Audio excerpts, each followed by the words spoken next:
I would like to address all the flurry that's going on right now. Everybody in panic, in an uproar. I don't know that many will listen to what I have to say, but I'm going to say it anyway because we're supposed to be speaking it, or the Lord will be ashamed of us when He comes. For one, He told us not to have a troubled heart.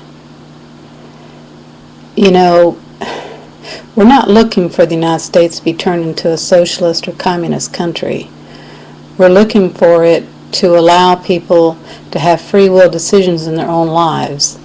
And one of those things is says, "Blessed be the poor in spirit, for theirs is the kingdom of God." He didn't say we're to be striving constantly to get that yacht and those 3 mansions and all this stuff you people keep trying to make everybody covet. You know, something's being lost here.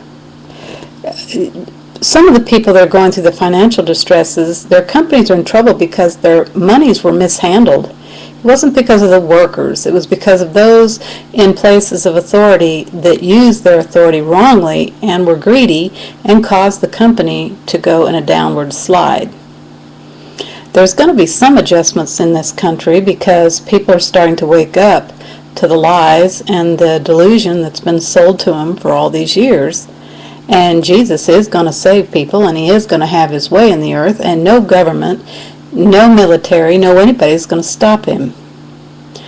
You know, they may try to kill the people who speak what He told them to say, but Jesus is still going to have the final word.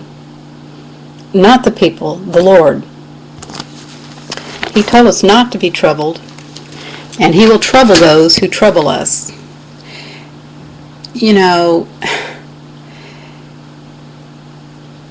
it's bad enough to be trying to be a mother in a household with everybody going on about this woman's skinnier, this woman's prettier, this woman's better, that one's better than you, and you keep beating up the women that are trying to hold their families together, and you are trying to destroy people's lives. What's going on here? You know, what is it? If you've got a husband or someone in the head of the household that's straying and he's cheating around and doing stuff, don't be beating up the woman for it. It's the person who's doing it to his own household.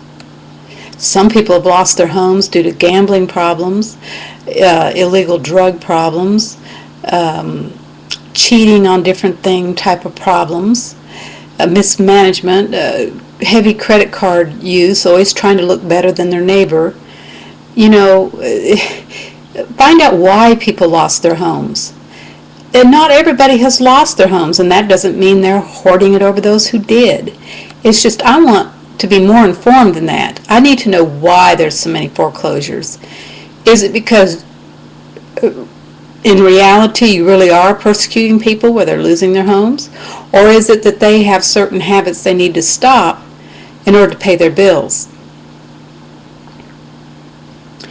Now, the country's going to have to get a handle on its heavy drinking, its smoking, its expensive cigarettes, running all over the place, running up huge debts, and then telling everybody else they owe you. I mean, in the way of, if you're living a moderate lifestyle and you're struggling, that's one thing. If you are living like way out on the edge, gambling all your paychecks away, you know, what's going on here? I'm not saying anybody's looking down on you. I'm just saying let's find out why these things are happening. I don't just want to hear people are losing their homes. I want to know why they're losing their homes. And most of those homes you're losing were paid for years ago, and they still have a mortgage on them. So it's the greed of other people around you that's causing it. It's not the little person out there trying to make it. I don't want a stinking yacht. I got no use for them. You know, those who want them, fine, go out there and get them, but don't expect me then to bail you out because you want a big fancy yacht. You know, and I don't hate my neighbor. You're free to live any way you want as long as you put the bill for it. You know, it has nothing to do with race. It has to do with, are you a steward of what you have? We're not supposed to be getting ourselves all troubled to where blood pressure medication sales are up and anti-anxiety medications are going up, and all this stuff keeps happening and putting people in turmoil, and they're getting away from their basic upbringings and things that were good and solid. The Lord said not to let your heart be troubled.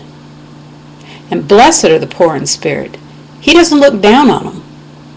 And He hears the cry of the afflicted. And no people in power and authority are going to be able to stop that from marching forward. I've lived here all my life. I've paid my taxes. I give my tithe at church. And I am just really, another thing that's distressing me, every time I turn on the TV and I hear the news, the president and the people in power are screaming at the people. They're yelling at the people. We go into the churches, they're yelling at the people. Yet Jesus told you, you're to be meek and lowly. You're to be loving, tender-hearted, full of good fruit. You're not supposed to be screaming at people all the time. The yelling and the screaming is to throw them into confusion so they don't see the real issues. And I don't know why the men are not standing up and saying these things other than you're trying to make them scared. And fear is not from God. Fear is not from God. So, I can tell you one thing. I'm tired of going to classes and schools and hearing everybody screaming and raising their voice at the people there. And then you go and the government's raising its voice and screaming at you. Excuse me, I didn't put in solid marble toilets and gold toilets and solid marble floors everywhere. You people spent the money that way. And then when financial collapse comes, you scream at us. I didn't go out and buy any Armani suits and all these labels and fancy clothes and shoes and, we're just regular people. But I tell you what, I am not the only American in this country that's getting tired of being screamed at. Even in the churches, those are sanctuaries, and I hear the preachers getting all hostile because they've built a $13, $15 million building and people just aren't paying it off the way they want. Well, excuse me, Jesus never told you to build an expensive building like that. You took that project on yourselves. So don't scream at me to pay it off. He tells us the temple is the body. There's a new order. The kingdom has to do with worshiping in truth and spirit. He never told anybody to go out and build a $15 million building and then scream at the people coming in there. You wanted it. You figure out a way to pay for it. I never voted any of that stuff in. I come in to seek the Lord. I come in to worship the Lord and give my tithe. But you're not going to break me into the dirt because you built a huge, expensive building that I had no part in. And maybe some aren't brave enough to speak up about it. I don't know. I don't want to be a chicken liver, though. I don't know what you people are up to. But He doesn't put that kind of burden on the people. You others are trying to do it. And screaming and getting violent at them and carrying on. It's not going to hold water. You're going to have to restructure your own thinking. Stop being so delusional.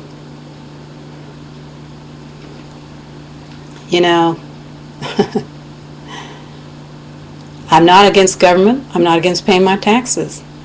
I am against people constantly finding new ways to tax, finding new ways to cut their neighbor off so that they remain on the top of the hill.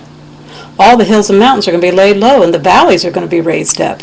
Have you not read it? Do you not comprehend it?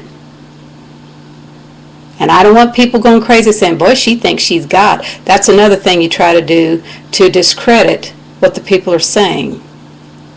I'm not claiming to be God.